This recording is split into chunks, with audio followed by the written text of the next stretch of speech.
The Tao that can be told is not the eternal Tao. The name that can be named is not the eternal name. The nameless is the beginning of heaven and earth. The named is the mother of 10,000 things. Even desireless, one can see the mystery. Even desiring, one can see the manifestations. These two spring from the same source but differ in name. This appears as darkness, darkness within darkness, the gate to all mystery. Adil and Neil, excited for another episode of Made You Think. Yeah, after we skipped this book the last time we all were together. We've been putting this off for a solid month and a half, which is good because it's an extremely long book that probably took us all quite a while to read. And so we needed the extra time to prepare. It's a real Atlas Shrugged. It is, yes. Well, I'm drinking green tea this time instead of coffee to try to be more in this Zen mindset. But I see Adil's drinking black coffee, so we'll see how it goes. On that note, have you guys heard I can't remember which theory or who came up with this, but I heard it referenced by Bern Hobart, which is that every financial crash has a specific drug behind it. Okay. And so I haven't heard of this. The couple examples he gave was one was the whole mergers and acquisitions, hostile takeover crash in the 80s or whatever, was very cocaine fueled because that's something that you would do if you're on cocaine, is just go out and take over other people's companies. Oh, this is mine. And the most recent financial crash or whatever, specifically in crypto at least, seems to be very Adderall driven, where it's very people hyper optimizing spreadsheets because only if you're on copious amounts of Adderall could you be obsessed with being in a spreadsheet for 18 hours a day, trying to get, a little 0.5% of leverage out of, some random trade discrepancy between two exchanges. Fun theory.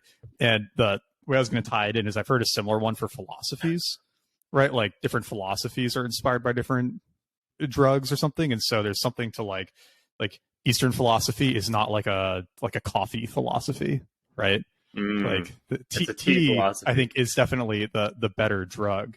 What would be a good coffee philosophy? Capitalism. Yeah, capitalism. And that's why cocaine is just the next level of that, right? Exactly. Yeah, hyper capitalism. Yeah. So for anybody who, I always wonder how many people actually don't know the title of the episode. It's got to be 1%, right? But for those of you who didn't read the title, yeah, it's in the feed. It was on I like to imagine there's somebody who has a very long list of up next episodes. they're 5 minutes into this. What book are you guys talking about? What book are you guys covering today? So the book today is Tao Te Ching. And what bit of background should we get on this book? So one of the things that stood out, so one of the oldest works of Eastern philosophy, something that stood out pretty interesting to me in researching the book for the show is, you think of it as, or it's usually, the author is usually referenced as Lao Tzu, or I think I'm pronouncing that right. But that might not actually be a person, because I guess it literally translates to old master. And so it could actually just be a collection of teachings from a variety of, sages, spiritual leaders, or, what groups kind of coalesced upon and then attributed it to a general idea of a great leader instead of a specific person like we might think of most other books being attributed to. Yeah, it might just be from a school of thought or from a school, maybe one particular school or something where they were just collecting these ideas. Yeah. Yeah, that's an interesting bit of background too, because I do think for this book, some of it's hard to tell if it's translation or the book itself, but it doesn't read there's no, and then it ties to the theme of the book too. There's no author ego in it at all. You can't sense who the author could be in any way, shape, or form. Right, which is a little bit different from the next book we're going to do, which is Analects of Confucius, where that clearly was a very specific person and we know things about their life. And I guess the voice does come through a little bit differently. Tao Te Ching is interesting in the sense that it definitely feels like one of those books where you read a lot of the value into it. Like, it's very profound, but also very minimalist. Yeah. And so each time you read it, you're going to resonate with different ideas. It kind of like gives you what you need, maybe would be a way of putting it. Like, it's a little bit of a mirror in that sense. And so I completely agree with that. Yeah. The like nameless authorlessness of it almost contributes to that, where it is like a dialogue with a teacher, but you know, the teacher is maybe you, or like what you need at the time. I think it's an interesting way of thinking about it, at least. Yeah. Yeah, the mirror idea is really interesting, that like the book gives, because I think you guys have both also read it multiple times. Yeah. And I think I have the Kindle version as well. And so I was looking at what I'd highlighted last time when I read it, which must have been 5 or 6 years ago. And it was interesting, like what I had highlighted and what resonated with me last time versus this time. Because there was definitely some overlap, but there was also like a lot of differences. Like things that I didn't highlight last time that I was like surprised that I didn't highlight it, and things that I did highlight that I was like, oh, that's not really that interesting. You know, why did I highlight that? I've read it 3 times. This was the third, and I read it on a physical copy this time. And I want to start doing like the multicolor highlighting, where like each time I go through, I'll do like a different color, and then, you know, on like the 5th read to see what the terrain kind of looks like. Because there are things that I almost want to like double tap as like, oh, it stood out to me then, and it stands out to me now.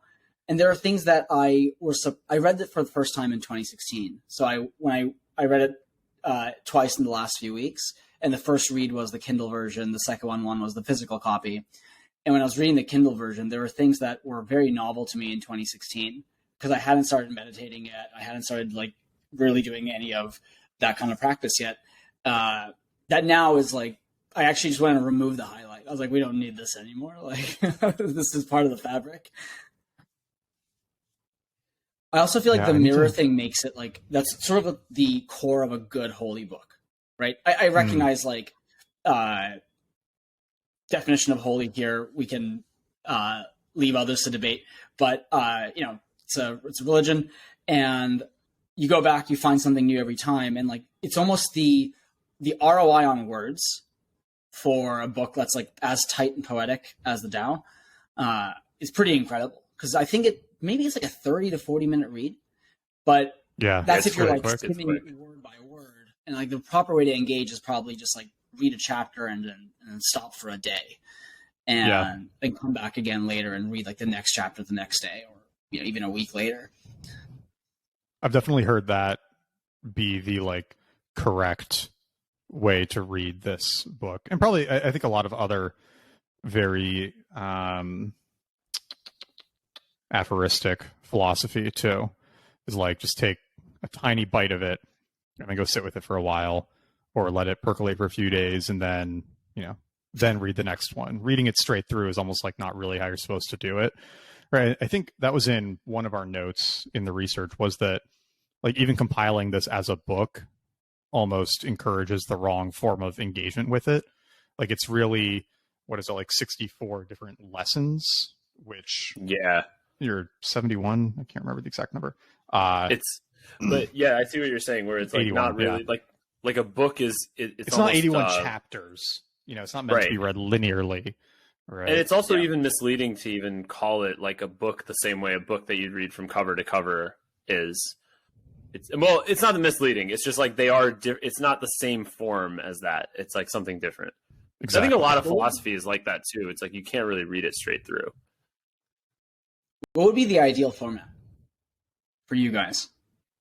I mean, how would you want to consume this text? Like the master teaching me with 1 flashcard a day, and then something like I'm almost picturing like a monk or something. You know, like some type of format like that, where I just get one of these a day, and then I have to go sit with it for the rest of the day. Yeah, I was going to say like a fishbowl full of index cards. Yeah. Right.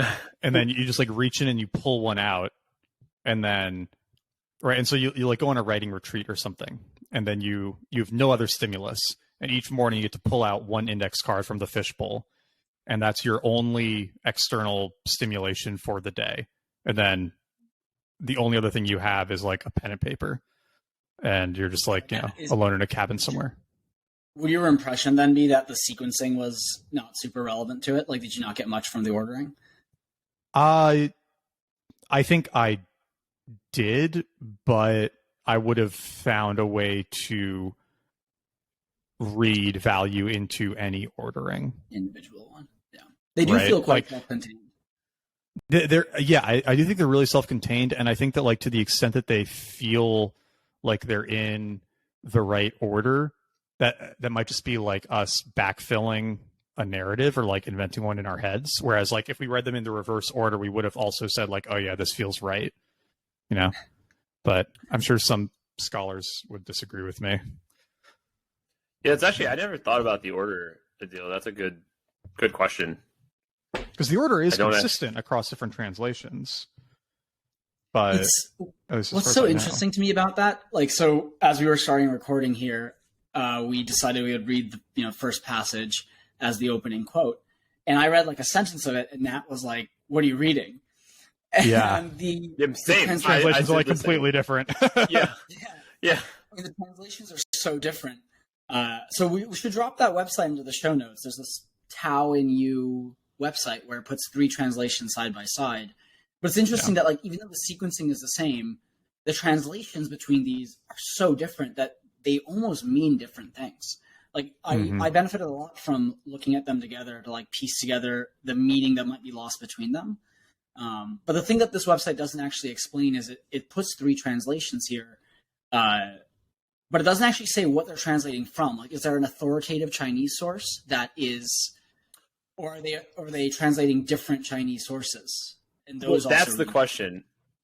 That's the real question, right? Is it like, is there one common source and then the translation is just different authors' interpretation of Chinese to English? Like, is that where the different translations come from, or are there multiple original texts for this that they're using that's different? Because I've heard the similar, like from something from a lot later in history, but Rumi's poems, it's the same kind of thing. Like when you read them in English, there's all this controversy of like the main guy who translated them was this like British professor, and he did it. I mean, the poems are beautiful, to be fair, like with the translations, but then there's like people who actually know the original language and are like, this isn't what the poem said.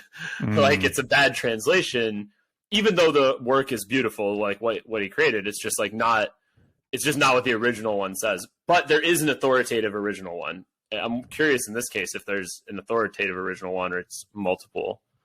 So I just did a quick search of the internet. It looks like there are 3 primary versions. One from a Han Dynasty scholar. Well, that may be the difference then. A couple others. I'll drop this into the notes as well. So yeah, it looks like there's three principal versions. You're still Googling things instead of just asking ChatGPT? What? Adil's looking like, again, he's given that look of like, no, I'm about to say something really interesting. Yeah. No. I lost the thought. Your once an episode like look of extreme interest and like we're hanging on the edge of our seat, but okay. Go ahead.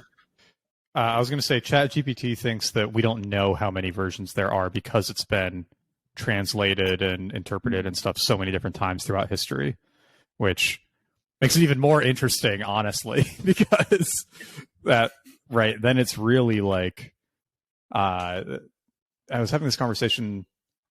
Okay, this is like a totally crazy tangent example, but I have a friend who's like very into Star Wars, and we were talking about like comfort food fiction, right? Because it's like reading fun books is fun, right? Like you don't always have to be reading something hard, like we do on the show. And we were talking about what our like comfort food books were right now, and he said that he was reading through the original Star Wars books, and I said, tell me about those, because George Lucas wasn't really a writer, but he came up with the original mythology and then did a bunch of other people run with it. How did that work? And he said basically there were like 12 authors who he gave authorized fan fiction-esque status to. And they wrote 40 odd books over a number of years, filling in all the other backstory and stuff to the Lucas movies and creating the whole Star Wars universe. And he would sign off on them and everything. It was this really cool symbiosis. And according to Lucas, they were all canon. But then when Disney bought Star Wars, they said, oh no, none of those are canon anymore. We're creating our own canon, and we'll like authorize some of those books as still being canon, but not others, because we want to like reinterpret the story, which is really interesting because, you know, Disney can say that, but if all the Star Wars fans say, no, these books are canon, right? Like, it doesn't matter that you own the copyright. Like, we think this is the real Star Wars. Like, they're kind of right?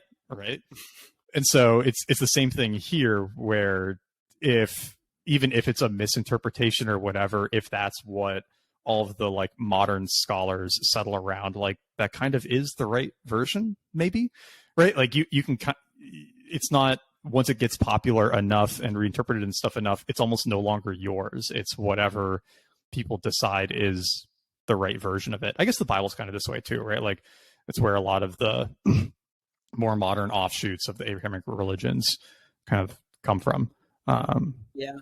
I wonder how like someone who is observant and has like lived steeped in any of these religions would feel about this, because I would wager a guess for the Abrahamic religions, it's the truth is less emergent. The truth is like the original thing that like when pen touched the paper, and then everything that anyone who interprets it, like reinterprets it, is actually diminishing its level of truth and like corroding it from the original source. But if you view something as like a philosophy of life where it is like evolving, then the reinterpretations might not necessarily be bad. It might just be an adaptation. But that, like, I'd be curious for the Tao, for example, like how one would feel about that being reinterpreted. Because, I mean, at least I know in Islam, it's like there's no concept of reinterpretation. It's either the truth or it's false. And there's like no gray area. But we don't have like an original Torah, right? No, they have some like sense of the lineage of like who authored which components, and then they were kind of combined again. But there's no original. So I feel like that would at least have to be in the same school as Tao Te Ching, right? In the sense of like they're maybe I don't know, right? I'm just speculating, but given its age, there's no way that we have a definitive, authoritative, this is the original Hebrew Bible, right? There's definitely no original. It has to be agreed upon to some extent. But there is an authoritative one. What's that? I think there's definitely an authoritative one that's like agreed upon by Jewish scholars, right? But to Adil's point about like interpretation versus the original putting pen to paper, there has to have been some degree of interpretation, right? Yeah. We have to have lost some of the original at some point along the way. But for the Quran, there's an interesting chronology, at least, to the construction of the Torah. I can throw it in the notes. I don't remember all the details off the top of my head, but there's like a few authors who are generally denoted by like single letters, like I think like J and P, and then there's like a YJ, and there's like their version, and then you can actually sort of see the way they were kind of combined and constructing the. I don't want to call it the modern Torah or whatever, because I also don't know if there is a single accepted copy. But there is some sense of Quran. Is the Quran? There's like one single accepted copy. Yeah, the Quran. I guess the Quran was also a lot later in history. Right. That might have been late enough that we do have. Yeah, no, we don't have the original compared Quran, to the Torah, it's probably a couple thousand years later, I think. Yeah, I think that's right. Yeah, it's 600 something. Wait, is there like I guess is it because the Bible too went through a long period of like changes and consolidation and stuff. I mean, did the Quran have that ever or no? They did that generally. The Quran is the version that it was. Well, the Quran I think is different because it's just supposed to be the dictated word of God, right? It's not stories about Yeah, people. That's a good point. Yeah. The stories are compiled separately. The Bible one is interesting. I recently learned this, that like different Christian schools will consider different books as revelation or not. So actually the total book count could vary from one group to another.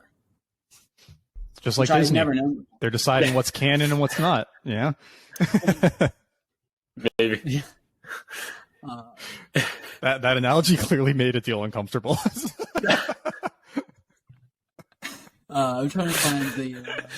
Adil, is that Nat's one thing per episode that makes you cringe? No, that hasn't happened yet. That hasn't happened yet. That doesn't even make the leaderboard. Come on, comparing religion to Star Wars. The bar is pretty high. Yeah. Yeah. The bar is pretty high. Something that stood out to me reading the Tao, I expected it to be, I don't want to say unopinionated, because obviously it has to be opinionated. It's like espousing it's espousing a way of life. But I was surprised by one thing that I didn't notice the first time around, which was just the emphasis on inaction, even in extreme cases. I don't know if this stood out to you guys. Do you have a specific one that makes you think of that? Yeah. It was like 64, maybe? Yes. Yep. You want to read that one? We can just hop in. I'm just pulling it back up. Let's do it. Main index. Wow, these translations are so different. I'm just going to read from my quote. Cool. So the core part of it that stood out to me is interfere with things and you'll be defeated by them. Hold on to things and you'll lose them. And I'll pull up the full context as well. Sorry, I'm just getting a little organized still. But the degree of inaction... Sorry? I said, 64 is kind of long. But yeah. Yeah, so it's like things are easy to control while things are quiet. Things are easy to plan for far in advance. It goes on quite a bit, so I'm going to jump to the middle here. If you rush into action, you will fail. If you hold on too tight, you will lose your grip. Therefore, the master lets things take their course and thus never fails. She doesn't hold on to things and never loses them. By pursuing your goals too relentlessly, you let them slip away. If you are as concerned about the outcome as you are about the beginning, then it is hard to do things wrong. It is wild how different our interpretations are. Yeah, I'll send you the link. Although the message is mine is different than yours to Adil, but it like the message is still the same, but the actual words are a lot different. I just linked you guys to the website that has the 3 translations side by side. Yeah. Which one is most similar to yours? Just so I can keep reading from that one in the future. Honestly, it's pretty different. I'm like, so I highlighted part of that, which you just read your version of. I'll just read my couple of lines. People usually fail when they are on the verge of success, so give as much care to the end as to the beginning. Then there will be no failure. And then let's see. How do you reconcile that with the kind of like inaction? It actually feels like, because it sounds like it's saying two seemingly contradictory things, and it's almost like implying that you need some kind of balance between the two. Like you should care, but like not hold on too strong. It almost reminds me of like an ending relationship. It's like the way to appear like confident and such in either a relationship or a job setting is by like not coming off as desperate and like, you know, overly attached or something like that. I think maybe we'll do this like later, but it sort of reminds me of like Aristotle's Nicomachean Ethics, where it's very focused on kind of like finding the middle ground between deficiency and excess. And so there's this idea that like you know, it's good to pursue wealth or something until you reach the point of sufficiency, but then pursuing it beyond that is where you start to harm yourself, right? Or I think about this example a lot where, because this is like a topic in parenting, right?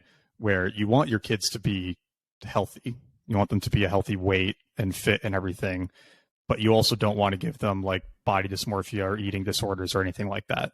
So how do you create a healthy relationship with weight and fitness that does not like go too far into a harmful relationship with those things?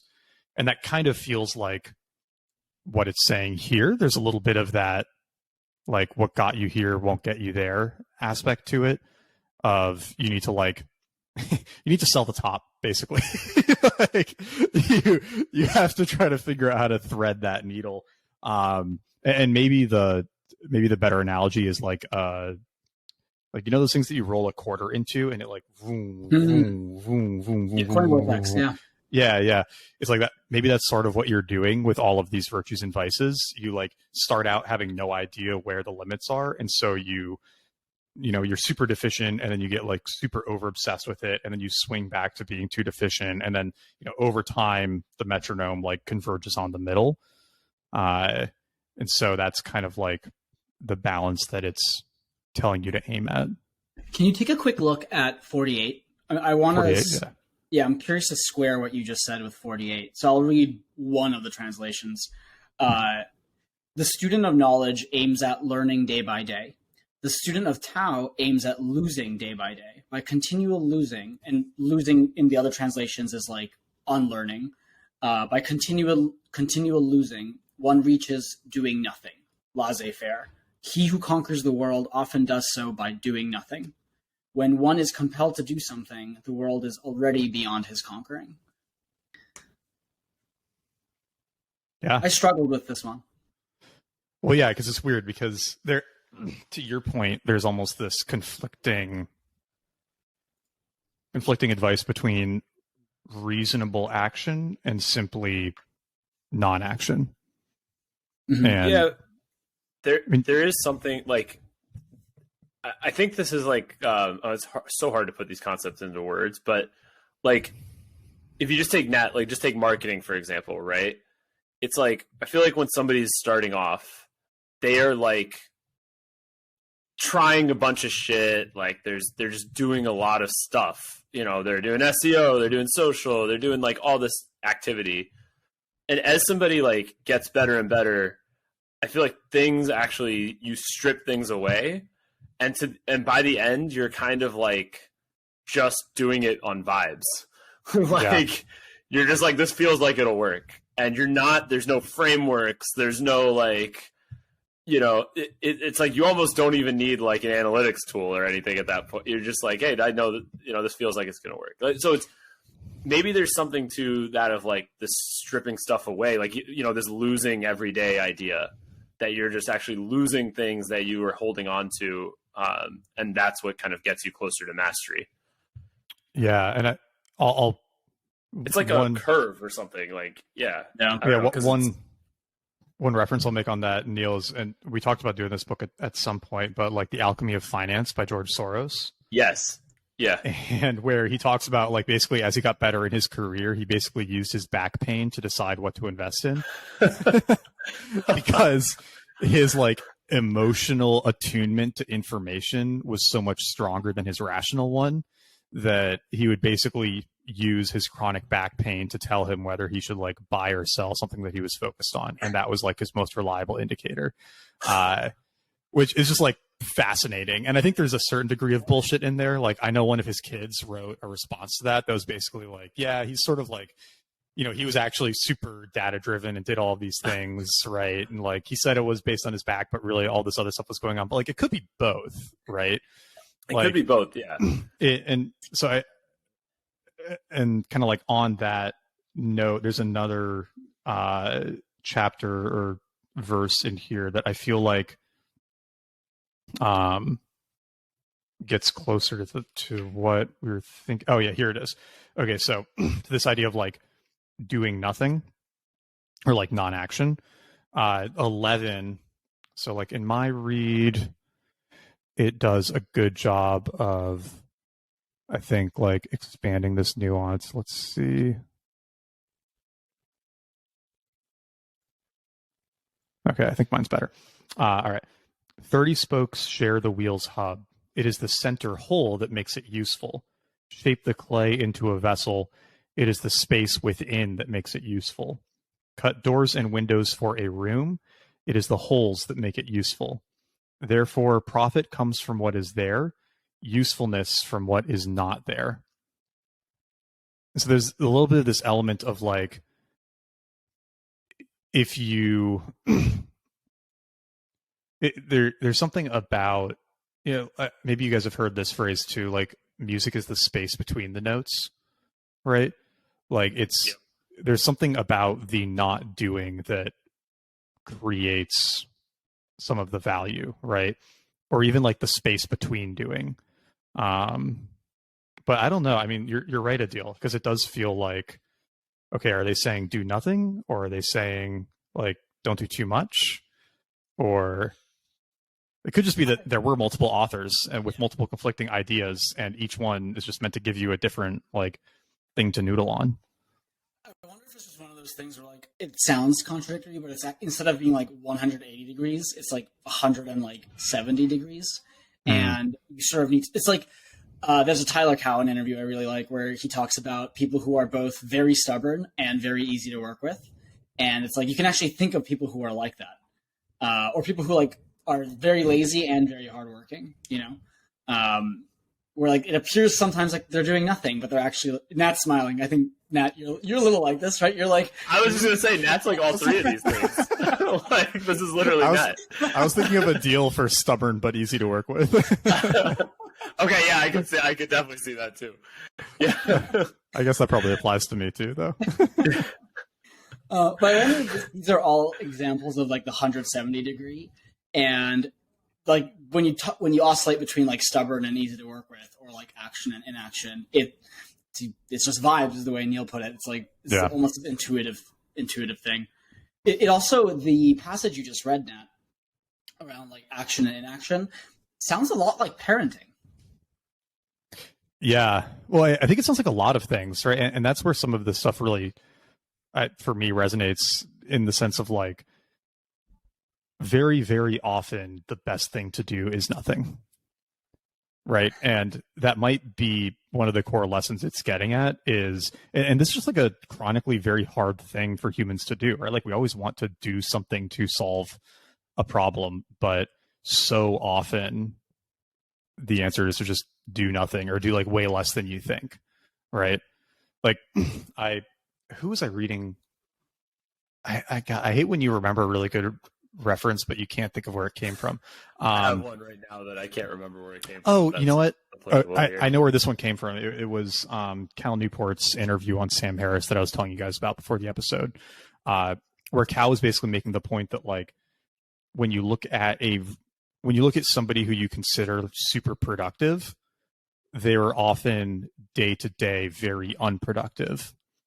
But if you look at somebody who seems in the moment very productive, on a long time scale, they're often fairly unproductive.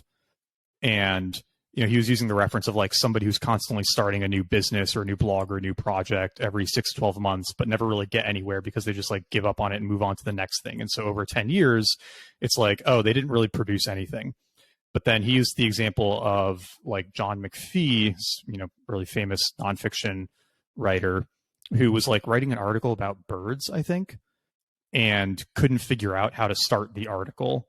And so he literally just like sat on a picnic bench in his backyard for 2 weeks and stared at the birds to try to figure out how to open his article.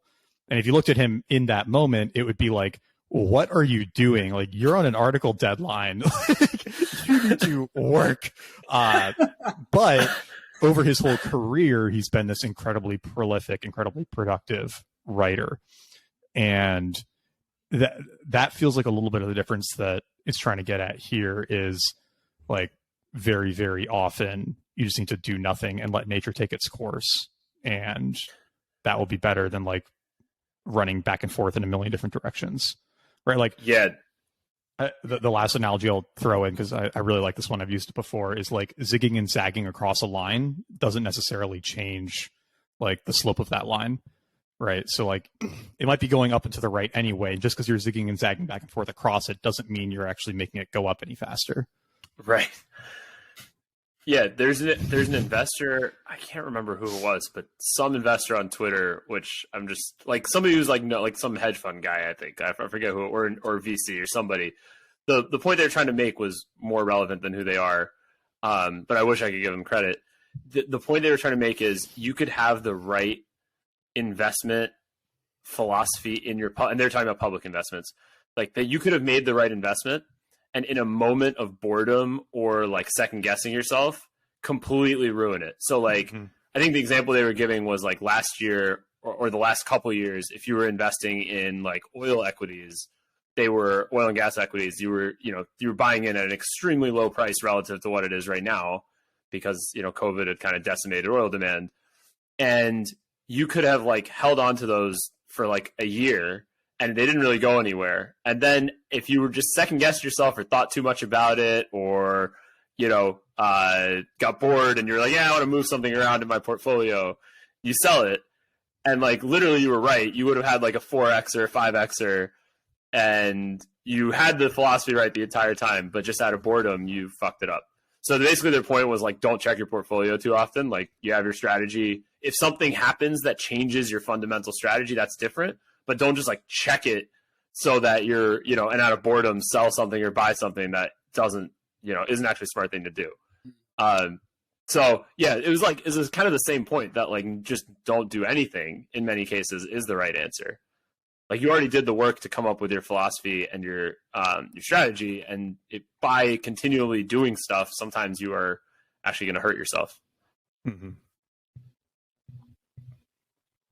It's interesting how that seems like a very persistent life lesson across many disciplines. It comes up in a lot of different philosophies, right? Like that there's clearly something fairly core about that, which is also probably true to the human condition, right? Where it's like we can assuage our or we can like not be as anxious if we're doing something. Like, we feel like we're making progress, and it's like that anxiety calming thing of like, oh, I'm busy, so I must be doing something productive. I actually had this conversation with my therapist at one point where I was like, I think video games are actually very good for somebody like me, because sometimes you have a strong urge to like go do something, and you need an outlet that feels productive, that isn't impeding the like actually productive things, because sometimes it's better to just like let stuff sit and not touch it, like not try to bang out twice as many articles in a week because they're gonna like get worse, and not go play with your portfolio because you're gonna do stupid shit, right? Like, literally playing Pokemon is better than going and like trying to start some new side hustle that's gonna like take time away from the actual main things you should be working on, which is, again, it's like unintuitive, but there is like value to, if you can't make yourself not be productive, then find a way to be productive or to feel productive that is not like harming the other things that will do better by being left alone. Maybe get like a hobby or something. Yeah, exactly. What a concept. Doing something for fun instead of to make more money. Yeah, remember when we had hobbies instead of side hustles? Yeah. God, fucking losers.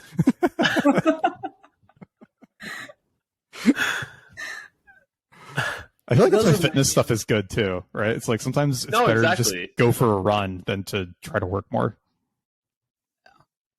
Yeah, because you feel productive, but you're not going to like harm yourself in the process. It also makes all the sad voices in your head go away. Yes, exactly. Best antidepressant. To beat them into submission. I used to have this list in Notion. I haven't used it in a couple of years. I'm just trying to see if I still have it. I called it my free time menu, because I would like almost get like too anxious when I was just like doing nothing. It's like, I need to like look at this pre-approved list of activities that I haven't done. Yeah, I think it's a great idea. Cosette and I had that for a while for like after work and pre-dinner.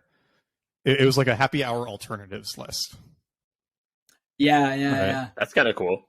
Yeah, it was very helpful. It's a good one. What were some things that were on there? Like, Like, gosh, I'm sure I have it somewhere in Notion too. I'd have to go look it up, but the ones that we converged on were like some form of exercise, like usually just going for a walk or whatever. Which once you have a kid, that becomes like way more attractive too, because you can't.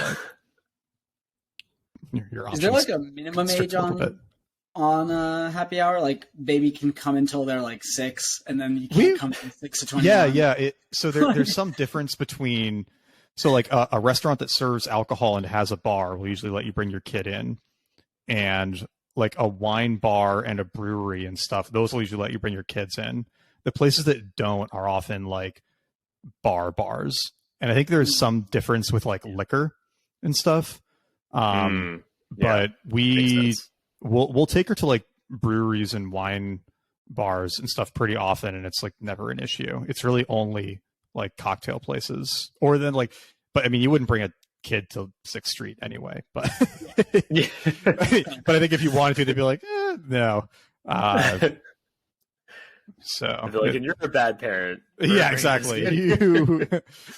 Although, you know what? I take that back, because there was one day where I got like invited to like crypto happy hour on Rainy Street, and Rainy's another one of the like drinking streets in Austin, and it was like it was a bar, but like fun, outdoor, hip, bungalowy type spot.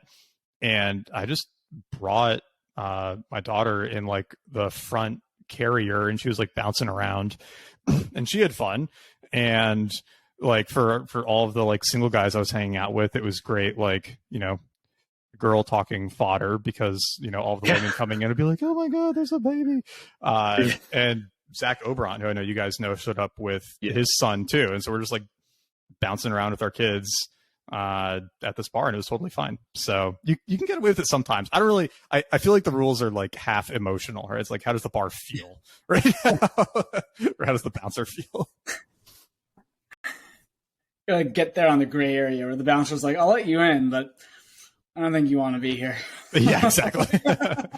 Yeah, maybe it was okay because it was like the afternoon and they had no business. Right? It's like, do they need your money right now? Okay, what other ones should we read? Do we have a good segue? So I have one that's 68, which is kind of I mean, it's not the non-doing, but it's one short of the best number. There you go. Sorry, go 68. ahead. I'm just deciding which translation to read. I'll do the J.H. McDonald one. That's the closest, I think. So I'll just read it. It says, the best warriors do not use violence. The best generals do not destroy indiscriminately. The best tacticians try to avoid confrontation. The best leaders become servants of their people. This is called the virtue of non-competition. This is called the power to manage others. This is called attaining harmony with the heavens. Yeah, I like that one. And the thing that made me actually, so it's kind of cool, like reading two books simultaneously. Or multiple books simultaneously. Andrew Lynch is doing a podcast about like books and movies, basically. And so I'm going on it later this week. And we're doing The Godfather. And actually this section, as I read it, I'm like, this is like literally the Don. Like, this is like his philosophy where, you know, he doesn't issue, and there's even like sections in The Godfather where it talks about his character. This doesn't come across in the movie because it's a movie, you know, you don't have the room for exposition, but like they talk about his philosophy, and his philosophy is no empty threats, no threats or anything uttered out of anger. Like he views those as very frivolous things. And there's like a lot of conflict between him and his oldest son, who has a big temper, of how his oldest son actually issues a lot of threats and is violent, but many times doesn't follow through on his threats. And so he's like not taken as a man of his word in the way that his father is, where if his father threatens you and says he's going to kill you, he's going to kill you. Like that's it. But in this case, like the thing that kind of tied this back to this is one of his philosophical ideas is he doesn't, even though he's the head of a mafia organization, like he actually doesn't use violence as much as possible. And if he has to use violence, it's because something got messed up. Like he does it. He does use violence, but he views it as like he fucked up if there's some violence being done, like something happened. something happened that shouldn't have. This reminds me of, it feels like this has ties to 42 and to 8. In 42, it ends with, the strong and violent will not die a natural death. Which that was such a good, like, single sentence articulation of that. And also, it's interesting tie to The Godfather. It seems to also be part of that same philosophy. But I think also, like, the idea makes sense too. It's like, if you're like, let's say in like a work situation too, if you have to, confront someone who works with you that they're not doing their job properly, I mean, you shouldn't avoid those types of confrontations, but if that has to happen, something went wrong already somewhere.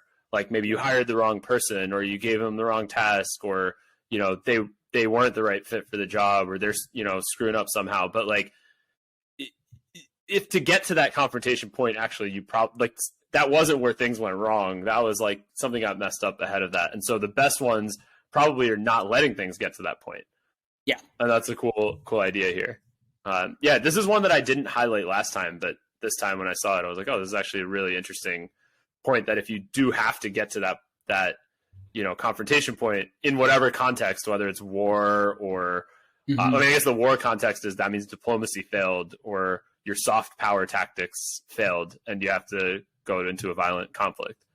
There is sort of like a Icarus thing here, where it seems to be one of the broad themes is like the relationship between like action and consequence is pretty direct. So if you're like frequently in competition, either over land or something else, then you generally stand to lose as much or more than you stand to gain.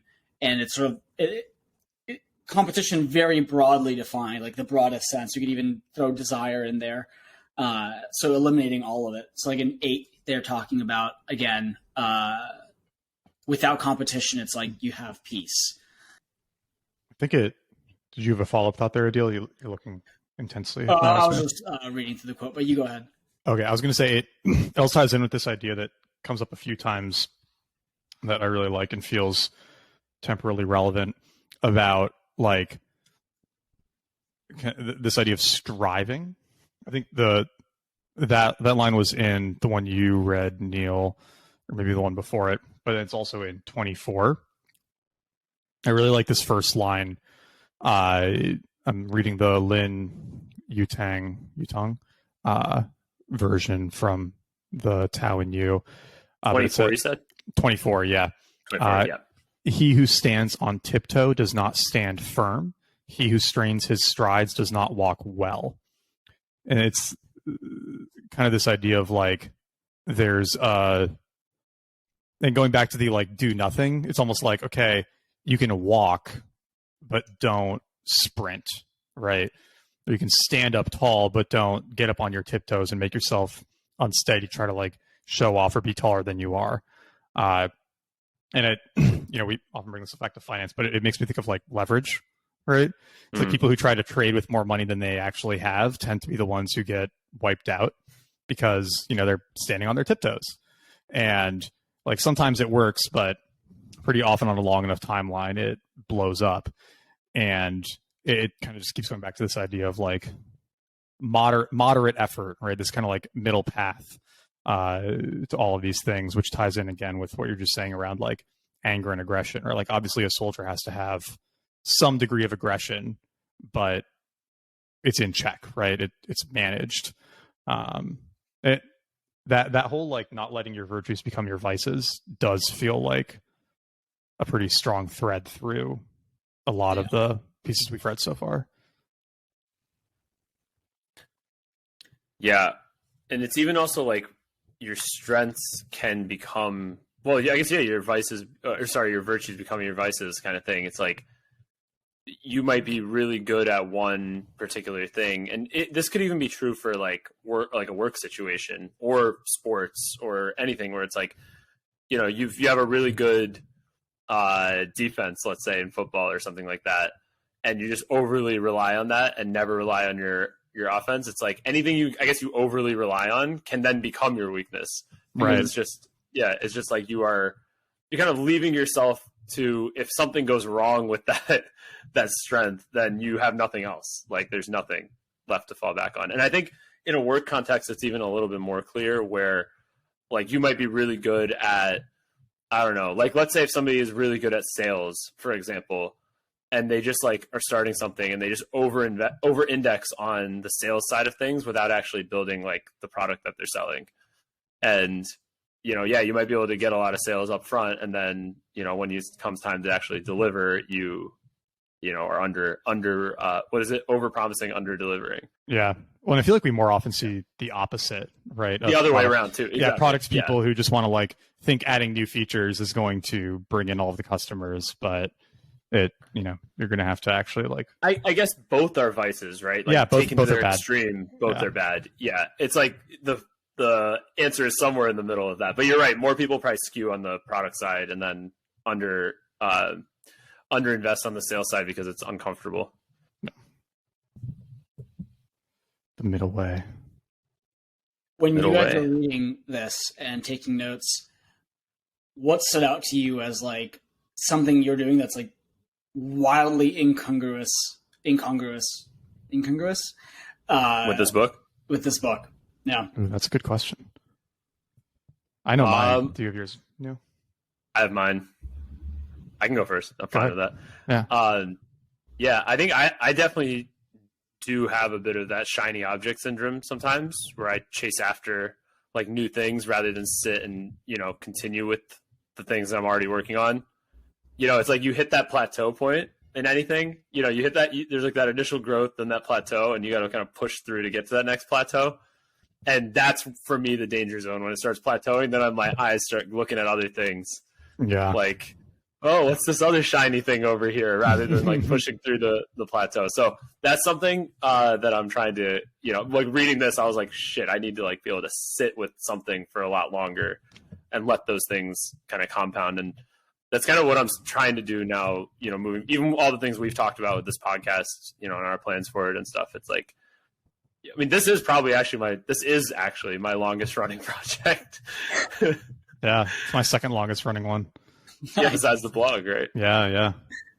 And the blog even had a reinvention along the way. So, yeah, I mean, we had a little bit of a reinvention. We added a co-host.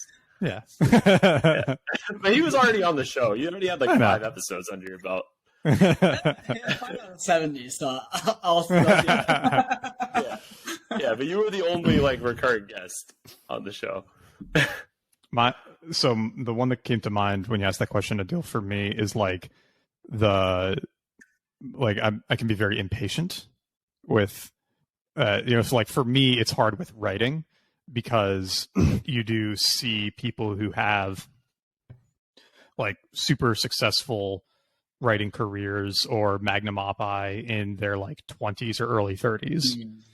And so there's that element of like, I need to work faster and harder because, and this is like fucking stupid because I'm 29, right? But there's still that sense of like, oh, I'm getting old, like it's too late, right? Like I should have had, you know, a big hit by now, or this one has to be a big hit because like, you know, I want to be like as good as the people who have had stuff like this quickly.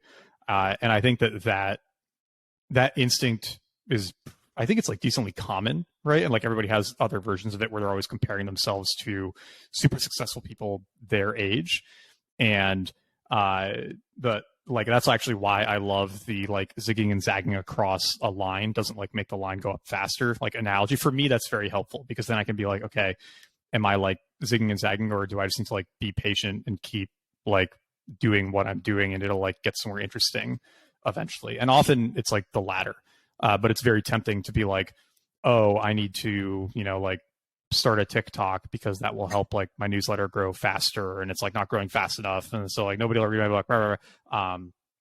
And so like that part is super helpful. And then the other one related to that with the book is like, and it talks about this a little bit in the book where it's basically, you know, it's talking about like the master, the one who knows the way, is like calm and steady. And there was even like, I'm trying to remember which one it is. I'll find it after I finish this monologue. But basically, like the like slow burn is better than the like really quick flame. And so I like one thing I've done it's just like a helpful psychological exercise for me is try to find authors whose like best work was very late in their life. So I've used this example before, but like Dr. Seuss, I think objectively his best book is like, Oh, the Places You'll Go. And it's literally like the second to last one he ever wrote. And I think he wrote it in his 80s, maybe. Wow.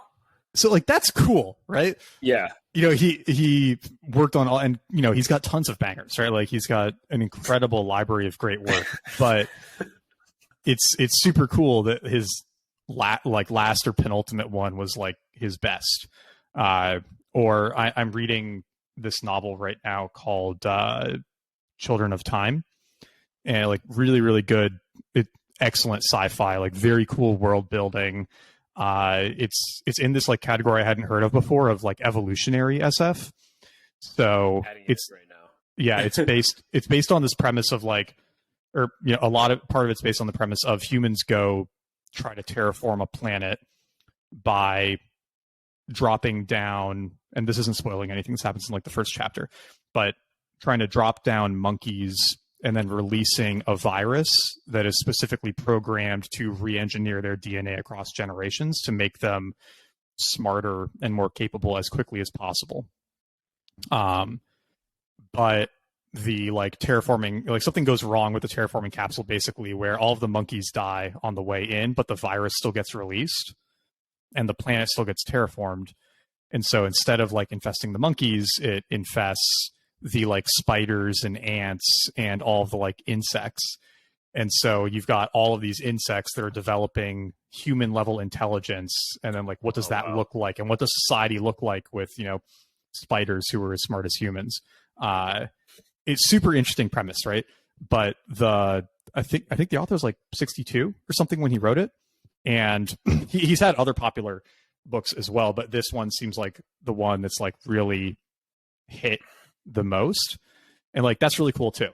I don't know, like that for me, like finding those examples I find very helpful for like combating this urge when just like reading philosophy doesn't do it. I have this problem, or I think most people have this problem, where you read these like ideas in philosophy and you go, oh, that's nice, right? Like I agree with that. And then you fail to like implement it in any meaningful way in your life because it's like, it's not enough to like recognize that an idea is good. There has to be some way of interpreting it. I had a math teacher who, in high school, who would say that like my problem was that I would like read a problem and then read the solution and then say like, oh yeah, okay, that makes sense. Like I get that. I see how you got there, but that's not the same as being able to solve the problem. Right.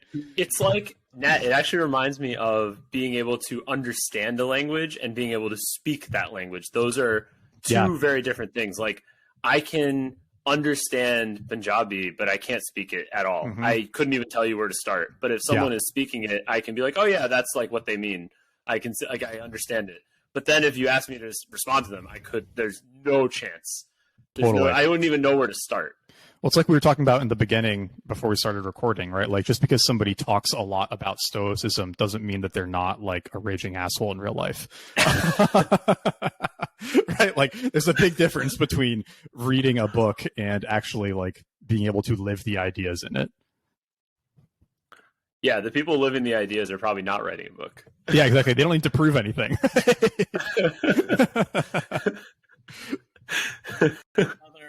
Add to your list is East of Eden was written when Steinbeck was 50. Oh, wow.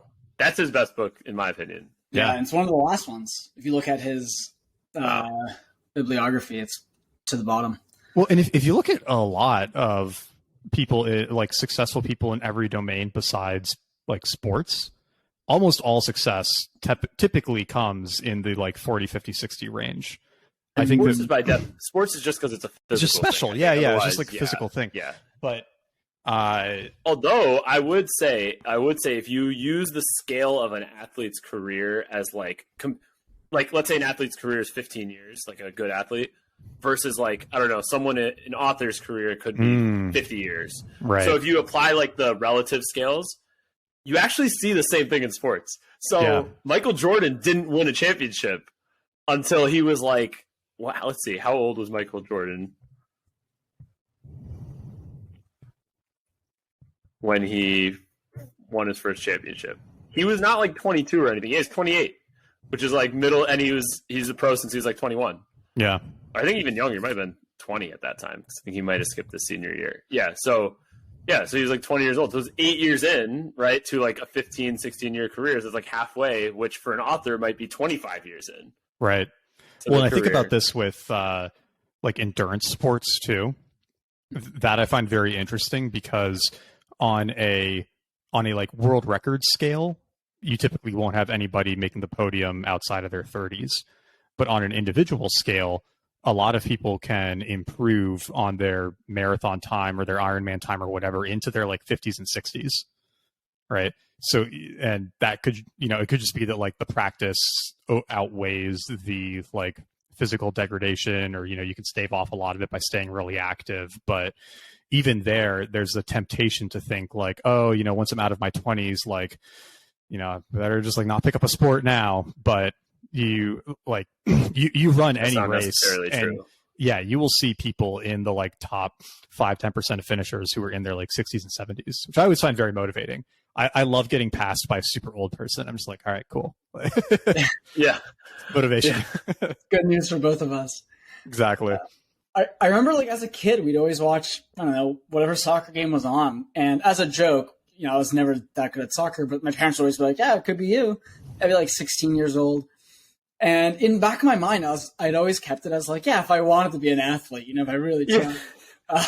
And then I was watching the England-France game, and the commentator was like talking about a 32-year-old on the field, and literally said, yeah, he's the old man on the field. I was like, what? Yeah.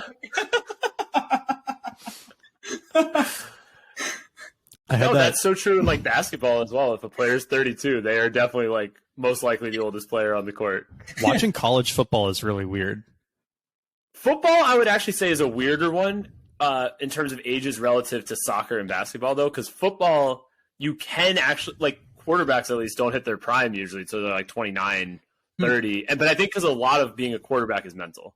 Yeah. I think some of the other positions skew younger. Yeah. I just meant it was weird watching, like, we went to a UT game after Thanksgiving, and I was literally a decade older than the quarterback. And I was like, this is very like strange. 20. Yeah. I never quite had that experience before, but I was like, okay. So, that is very different from some of this other work. Right. But then, I think if you do the relative time scale, it actually is probably crazy different. Well, it depends on the sport, of course. I think like some sports definitely skew like for sure younger, but to your point of like people doing their best work, kind of that mid-career area, like in writing or in business and stuff, like, you do see some similar stuff. I mean, LeBron's actually another example. He didn't win until later in his career either, and then he won a lot. Yeah.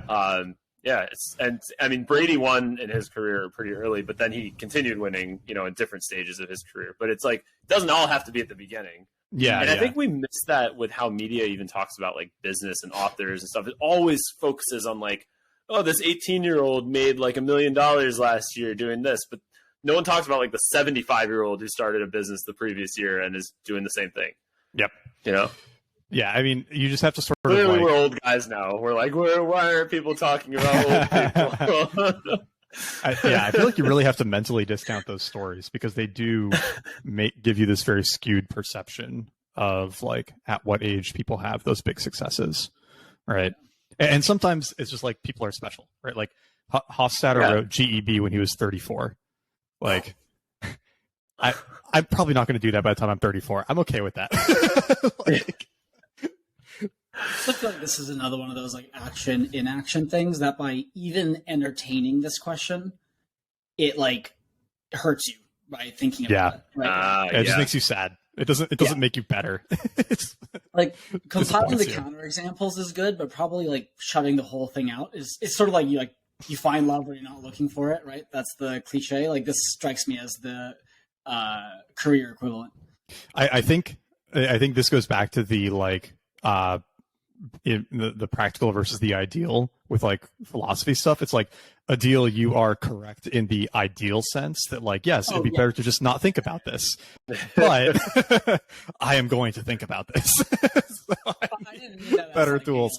Spoke it out of your mind. Why didn't you think about it? It was mostly tying it back to the ideal in the book. Yeah, no, I get you. What's yours, Adil? Probably shiny objects is the big one for me. Mm-hmm. It used to be the total inability to like commit for anything for a long period of time, but I finally managed to outgrow that one the last few years, and now it's basically the and I would classify these slightly differently. It's like the big domains for me were very hard to like stay consistent in, whether it was like career, family, city, friends, whatever. And yeah, now it's more like a bit more like what Neil described. So I don't know. There's a laundry list of things I'm probably incongruous with here. There's a thing I've been thinking a lot about recently is I have this tendency, and I do this a lot when I'm like in a position of like, I don't want to say authority, but like relative authority, and have to say something I'm not super comfortable with and just leave the silence there. I'm bad at that. Like that's something I need to get better at. And it's another one of these like action inaction things where it's like, the more I talk in those situations, I'm actually like harming it. And I just need to like shut up. And it's really hard. Yeah, those are probably the two that are most pertinent on my mind is inaction and then shiny objects. The thing I've realized, though, at a very materialist level, this is so minor, but for me, it's been consequential. The high I get from like, here's a cool new thing, let's buy it and play with it, I also get when I sell something.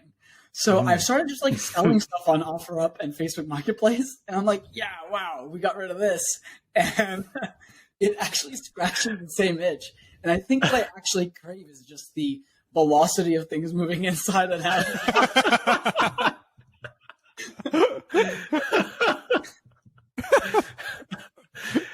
Actually, I'm not gonna lie. I think you might be right even about the selling things. Like a couple of years ago, I was like, oh, I have a lot of books that I've bought that I like. You know, there's books you buy that you're like, I want to hold on to this one, and then there's books you buy that you're just like, you read it and you're like, I'm never gonna read this again. Never even gonna look at this again.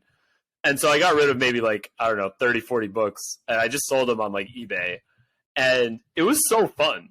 Like, it's not even about the money you make, because it's not much, right? The money you're going to make from selling 40 books, like used books on eBay. There's probably honestly more work than it was worth it. But, like, it was just fun being like, oh, someone bought this book. Like, now I'm going to put it in the envelope and, like, mail it out. Like, yeah. It just felt good. Nat, to your earlier point around, like, ideal versus practical, like, I feel like so much of like reading this is not necessarily doing it, but like mapping it to something you can do. Like I think of like the free time menu. It's like, ideally I wouldn't sit around shaking my like leg up and down for an hour, but I do. So it's like, I might as well play Fortnite for 30 minutes and chill out. Yeah. And this is, you know, my grandmother would tell me this when I was a kid, and I never really understood it. I always viewed it as like giving up, is the whole like get to know yourself and then live around yourself. But that's different for everybody, right? It's like, right, whatever is the thing that allows you to live with yourself within the bounds of realistic, like, you know, not making the ideal. That's why I have a problem with some of the like I love Goggins's book, Can't Hurt Me, but I think that the message of like, oh, just try really hard and then you won't be fat anymore is like not very helpful for most people, right? Like, oh, you just gotta like, you know, work harder, right? Just like get after it. Like, it's fun to read, and I think it works for the people who are already kind of hardwired that way, like he seems to be. But in general, it's not super practical, right? It's like it's this kind of interesting question, right? Like, why doesn't most advice work? It seems like we have enough advice for most problems, right? Like, we don't need more like diets. Right, like they clearly aren't working. So we need person advice fit. Yeah, I'm sure I'm sure whoever whoever starts a TikTok today about weight loss is going to be the one to finally like solve it. It. I think then there's also the question of like, if you're reading a book like that, you probably are already motivated and just kind of like I don't know. It's almost like masturbation, basically. I don't even know if that's true, though, right? You think about, like, I think the vast majority of people who read those books don't actually change anything afterwards. It's, you feel... No, that's what I'm saying. Like, you already know all the yeah. stuff. Yeah, you already know all the stuff, and you feel like you're doing something because by you're reading it. Yeah. You know, yeah, you're like, oh, I'm making progress towards this by reading it. Like, you know, it's that... I think that, yeah, there's a lot of that, too. But they're not actually the ones taking the actions for it. Like, right. I don't know. Do you guys feel this way as you get older? Like, I feel like as I get older, I realize there's like way fewer concepts than I ever thought there were. Like, it's not that like it's not like there's not enough more to learn, but like the base principles of like what works or how the world works and stuff. It's like I used to think like everything was its own domain. Like, oh, sports are like this, and like business is like this, and like health is like this, and all that. And it's like there's so many like I don't know, like common themes to all of them. There's only a few axioms, and then everything else is just recombinations of that. Yeah, or downstream of that, where it's like, oh yeah, this is like a child, you know, like a parent-child type thing. Like this is a child of that. Yeah. And, well, it's kind of like when we were talking about the 10 Commandments as like a pretty decent base algorithm for a society. It's like a lot of good advice does resolve to those. And, you know, we were just talking about how much advice in business, life, you know, parenting, whatever, resolve to some of the core ideas in the Tao. And like, to your point, it's interesting because I think that there is some, you know, on the one hand, you have the people who are like, oh, you have to just like study the mental models or whatever, and then like everything makes sense. I don't think that's true. I don't think you can just like skip straight to the axioms and have the world make sense. Like you need the derivatives, like the experiential pieces of it to like actually understand the underlying similarities across different fields, right? But there probably is some degree to which you can like try to train yourself out of domain dependence.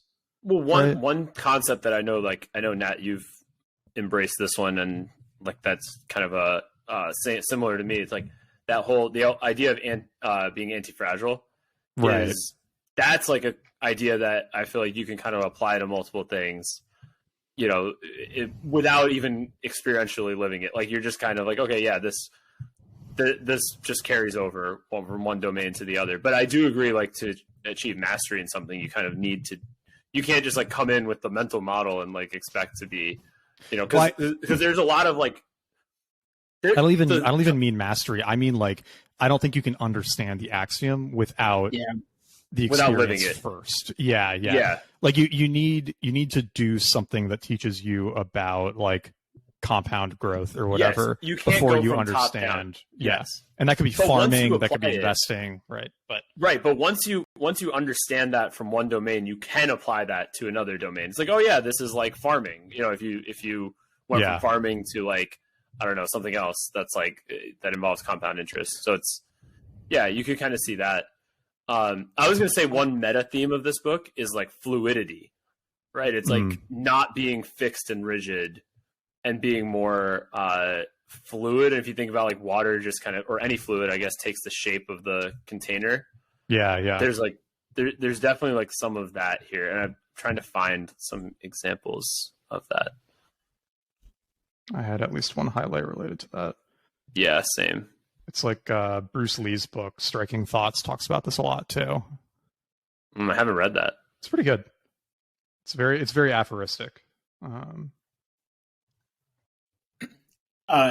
going to run in a minute, but you guys should continue without.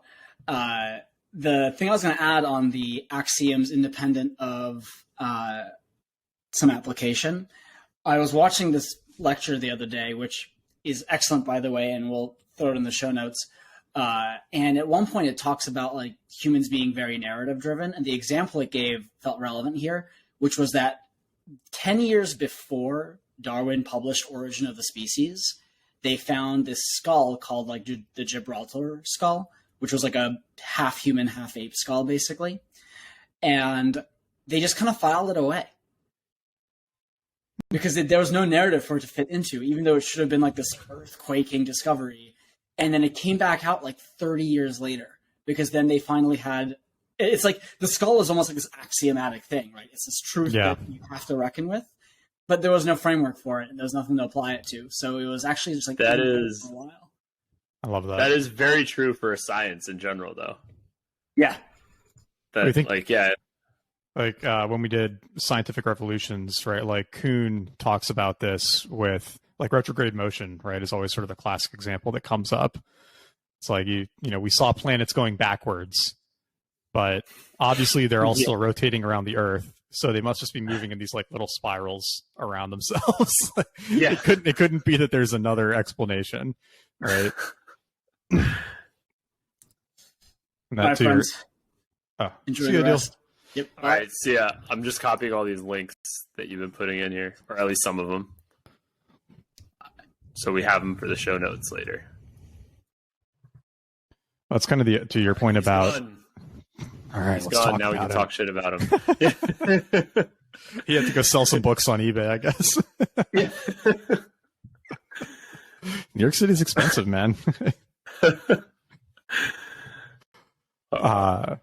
Well, I was going to say to your point about like domain dependence, independence, right? It's like on the one hand, knowing about it, you can hopefully try to practice it, right? Like you can hopefully remember like something in this field might apply over to here, but I feel like we so often just don't do that. And even if we know that some things there's domain independence and ideas transfer over, we'll come into a new field and then be like, oh no, like this time it's different, right?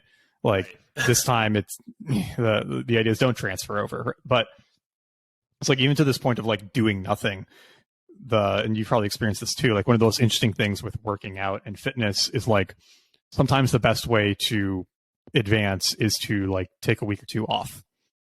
Yeah, and that's so hard for me to do. So weird. Like, yes. But I've had this with running a number of times. Yeah, go ahead. No, I was saying I had this a few weeks ago and I tweeted about it. That's literally what everybody responded saying is like, you shouldn't have done this. But it was like a Saturday. I had extra time and I had a lot of extra energy that day. And I did my regular workout, which on Saturdays a lot of times is like, I just hit all parts of the body. I just do like some back, some chest, some shoulders, some legs, like just a little bit of everything. And then I'm done. And usually then Sunday is like, I'm completely off. I don't other than like go for a walk or something maybe. But that Saturday I had extra energy and I was like, at the end of it, I was like, you know what? I'm not doing anything right now. Like, let me just go like run some sprints. And I did it and I felt okay. And then the next like 3 days, I was just like out of commission. Just done. Yeah. I was just done. And then a lot of people responded about that because I basically blamed it on being in my 30s. And a lot of people responded being like, no, it's like, if you have a plan and a schedule, like you just because you have extra energy, you shouldn't just like destroy yourself. You should have rested basically, right? Like stuck to the rest schedule. I made that mistake last week. I was recovering from the flu and the first day that I felt really good, I was like, all right, yeah, like I can work out again. Let's go. And I went for a 30-mile bike ride, which was a terrible idea. And then I couldn't work out again for the next 5 days. Oh, were you just like really sore, tired? Like I was just wiped out. Just wiped out. Just no energy again. Yep. And I was like, God, okay, that was dumb. Why did I do that? Yeah, one of my friends who he's really interesting. Like he's probably like 5. Like he's short, right? And but is very. What number were you going to say, Neil? What's your short number? What were you going to say? Maybe like 5'6". Maybe he's like 5'6" or something. Right. Yeah. No, but he's really strong for his size, and he actually has some Maryland state records for deadlifting for his weight class. Yeah. So he's so he's like really into lifting, right? Is my point.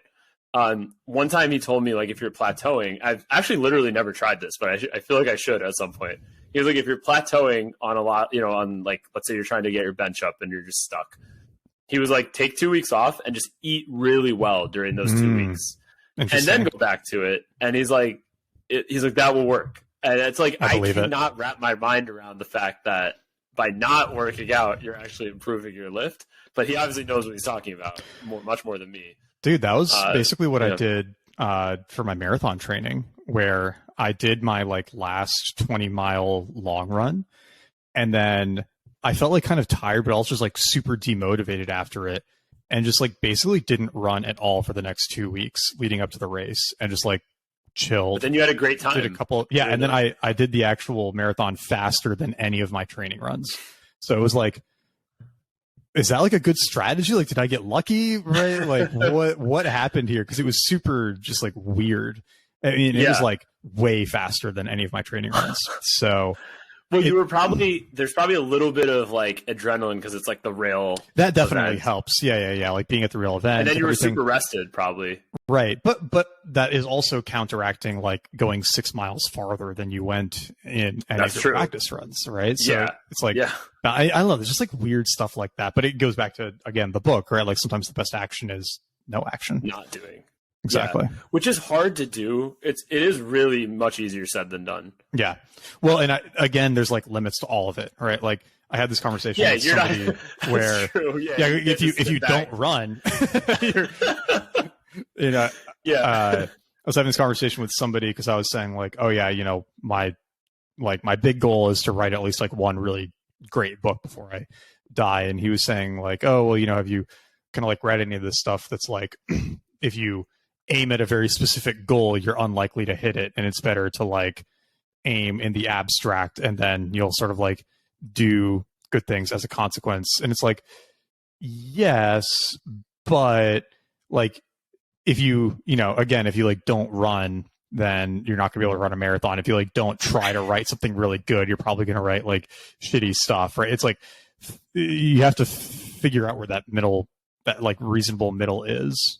No, and you need the goal to like orient yourself around something. Yeah, exactly. It's like it's a balance. I mean, it goes back to the whole balance thing. Totally. Yeah, it's like it's hard to say it. Yeah, it's hard to say like you just can't have a goal either. Right. I don't think that's good advice. I don't think that's great advice either. No. But it like you need the goal to like orient yourself, but then you need a direction along the way. Least. Yeah. Yes, directional goal at least. Totally. Yeah. Like your goal of writing something great before you die, it's like if you don't write, you're not going to get there. Exactly. You're not going to get there. So there's definitely a balance to the whole idea. Yeah.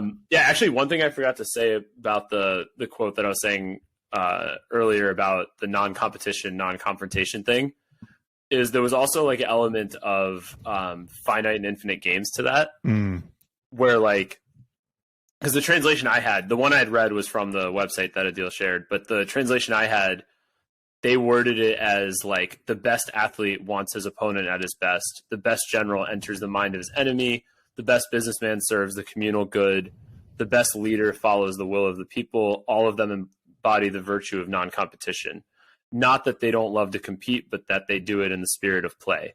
And that goes back to me, finite infinite games, one of our favorites, where the finite game, right, is like the general trying to win the war or the athlete trying to win the competition or, just the sort of very boxed game. And then the infinite game is like, it's basically like the game within the game that you're playing against yourself, essentially. Exactly, yeah. It's very like inner game of tennis, right? Like the true opponent is yourself, not the other player. Yeah, and the other player is actually just there as a measure. As a mirror, exactly. Yeah. You want the other player to be at their best for being your opponent, because that will hopefully draw you out to be your best too. Yeah, you actually hear like once you like read that concept or listen to it for the first time, if you ever hear like great athletes talking about opponents who like, let's say they won because somebody was injured, or like they won because like somebody messed up, or like a rule, like a line call or something like that. Yeah. Even if they win, they're like kind of disappointed. Right. They're like a little bit annoyed that they won that way. Well, the like intellectual example I think of for this is it's like a lot of great philosophy writers had a living opponent who they felt they were battling with, right? What's an example? I mean, the one classic example I always think of is like Nozick and Rawls, who had very different philosophies of like state and like government responsibility, where, Nozick is much more libertarian, freedom, like laissez-faire capitalist, and Rawls is very like utilitarian, the state needs to provide for everybody. And they both were professors at Harvard at the same time. And would apparently like debate constantly, even like get in screaming matches on the quad with each other, like, but had this very deep respect for each other. And that'd be fun to watch, though. Yeah, right. And like both loved working there because they could just constantly fight with the other one about their ideas, and so they make each other sharper and better. It's exactly. They both said independently that they basically could not have done their best work without the other one to like hash it out with, which I think is cool. It makes me feel like I need a good enemy, adversary. Yeah. Besides Oatly. You need to go find a new one. I've already won that one. I know, they're like dying. I know. I guess it's kind of like steel manning though too, right? It's like they basically are forced to steel man everything because they know any like, you know, gaps in the armor are going to get like destroyed by their opponent. Exactly. And you're trying to convince all of the new crop of freshmen to your ideas instead of the other one. So you're like, yeah, exactly. It's like somebody was saying this about why Huberman is such a great podcaster for health stuff, is like he's a professor, like he's a teacher, you know, he's not just a researcher, and so he's used to explaining all of this stuff to, you know, undergrads, which really makes you refine your understandings of things.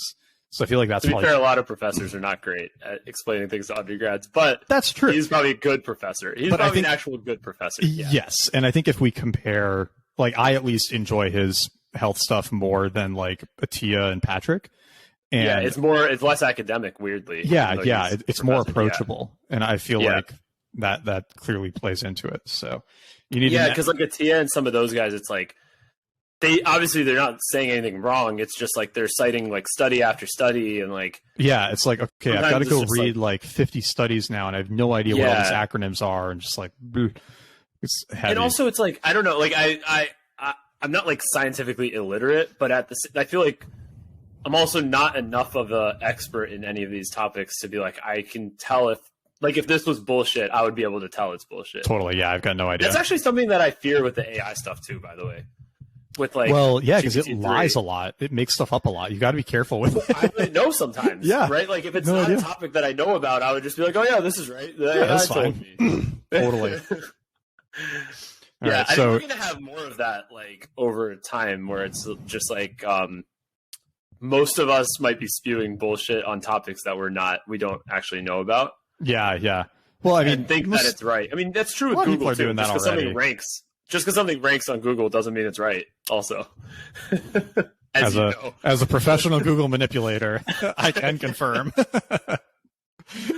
As the multi-year leading expert in men's sexual health on Google, with absolutely zero credentials. Yeah, so just because this isn't a new thing, but no. Okay, should we wrap up?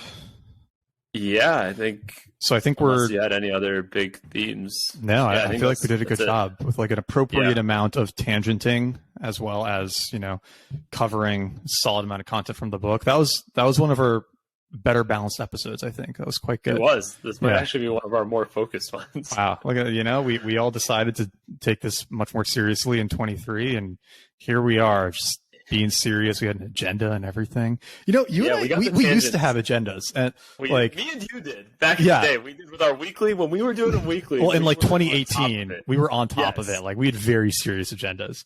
We had outlines, like, and then we got a little, we got a little loosey goosey, a little sloppy. That's okay. You know, we're bringing it back. We're bringing it back. Exactly. But I think doing, a tangent episode every 2 months or something, or like do it on a Friday as a bonus episode sometime. Gets it out of the system. Exactly. Gets it out of the system.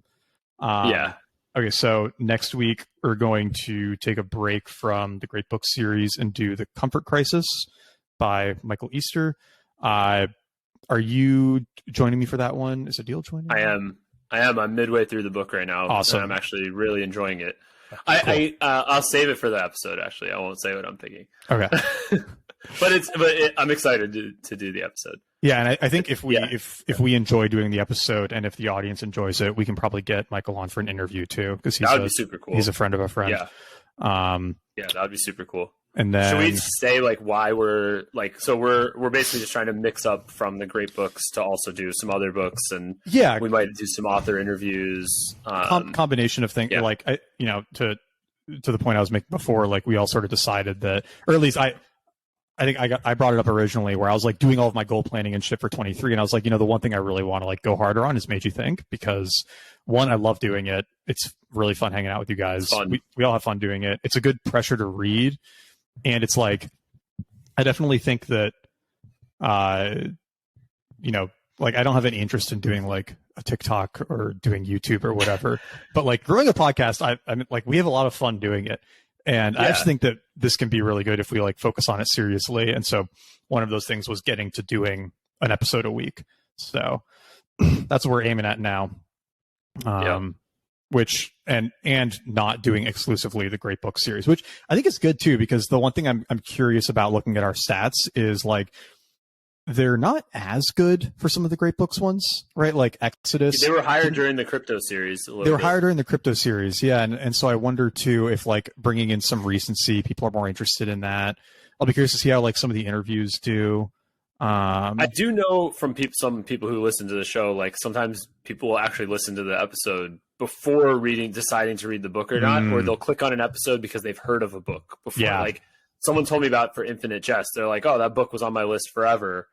And I decided to just listen to your episodes about it. And I still haven't read it, but I just decided because I knew it was on my list for so long, I wanted to listen to that episode. So maybe there's some, and I think a lot of people, probably their recent ones like the Odyssey, the Iliad, they're like, yeah, I did that in high school. Exactly. Yeah. It's like, and so if people aren't interested, maybe we'll do fewer of them, or, we can also get more selective with which of the great books we do. Like I feel like it is a cool like multi-year project though. I do like the idea of doing them over time. I like the idea of doing the ones and the ones that we think could be very good episodes. Like Tao Te Ching, I think is a great episode. But then it's like, I don't know, like Agamemnon, that would not be a good episode, right? And so there's like really no reason to force. So we don't need to do that one. But like Meditations by Marcus Aurelius, like we never did that. We just did Seneca. I know, surprisingly. So like, kind of feels like we should circle back, and we could even do Meditations and Enchiridion, and do a round 2 on letters, because it's been 5 years since we did that episode. And that might be a fun series. So we're gonna play around with it. But the point is, there's gonna be more Made You Think, ideally on a weekly plus schedule, because I think the plan would be that we do a book one every Tuesday, and then we have like bonus ones here and there, either like interviewing an author or doing tangent episodes or whatever. And then our schedules might be like, we might not all be on every single episode. We might do it a little more like, hey, I'm joining Nat for one, Nat's doing one solo, I'm doing one solo, then the 3 of us are back together. So it's going to be a little bit more, we're obviously going to do a lot of episodes all together, but there might be some books which, are just 1 or 2 people are more into than the third person. And so we don't necessarily all have to do all of it. And it's partially for scheduling purposes. I mean, we've all got jobs, and I've got a kid, and it's like we're busy-ish. But then at the end of every month, the audience can vote on who their favorite host is, and that will determine who gets paid that month. Exactly.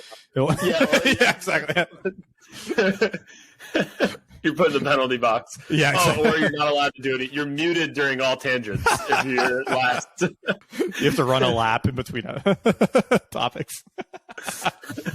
Wear a chicken suit for an episode. Every time there's a tangent, you have to do 50 push-ups or something. There we go. Alrighty. So those are the housekeeping updates. Obviously, if you're not subscribed, please do that.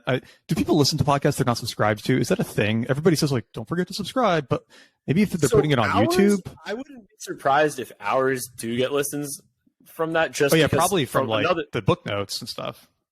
Yes, and I've also heard people search for some of the books on like their podcast player after they, if they read it or they're interested in it, they'll just like search for. I think it was more relevant during the crypto series, but like Sovereign Individual or like Revolt to the Public or something like that. And then just see who's did an episode on it. And they might be coming across us. People who read that one Amazon review of Sovereign Individual and then came to the podcast. Yes, that funnel there. Yeah. But you're right. There's probably some of that. So anyway, subscribe if you're not. Yeah. Leave us a review on Spotify or iTunes or wherever podcasts are sold. What else? Say hi on Twitter. Send us on Fountain if you're listening on Fountain. Oh, we should actually talk about Fountain. There's some cool promo tools on there that are right now incredibly cheap for for reaching. I think it's more relevant for our crypto episodes. But I see. Okay. Yeah, anyway, You're saying you and I should talk about it after, not necessarily. Yes, okay. You and I cool. should talk about that. Yeah. I was gonna say they better pay us if we're gonna do like a whole like sign up for. We gotta. Well, no, we get paid on there. We would get paid. Right. So okay, cool. We'll talk. So send us some stats. People who've been doing it, thank you. We definitely appreciate it. It's the only way right now we're financially supported. We'll probably start looking for some good advertisers. I feel like we're starting to get into those numbers where it could be interesting. We can talk about that. So too. if you are an advertiser interested in reaching the Made You Think audience, we're open to it. Yeah, not Blinkist. We're thinking about it. Not Blinkist. Not Blinkist. Not Oatly. Yeah, no TRT companies. Yeah. All right. I think that's it. Yeah, say hi on Twitter. I'm at Nat Eliason. I'm at the real Neil S. And Adil is at Adil Majid. And maybe I'll get the Neil Sony handle. Maybe Elon Musk can make that happen. There you go. I heard they're releasing. I'm on this. Yeah, they're releasing a ton of them. Your handle comes out. Yeah, it's a good idea. Cool. Fingers crossed. We'll see y'all next week. All right. See you guys.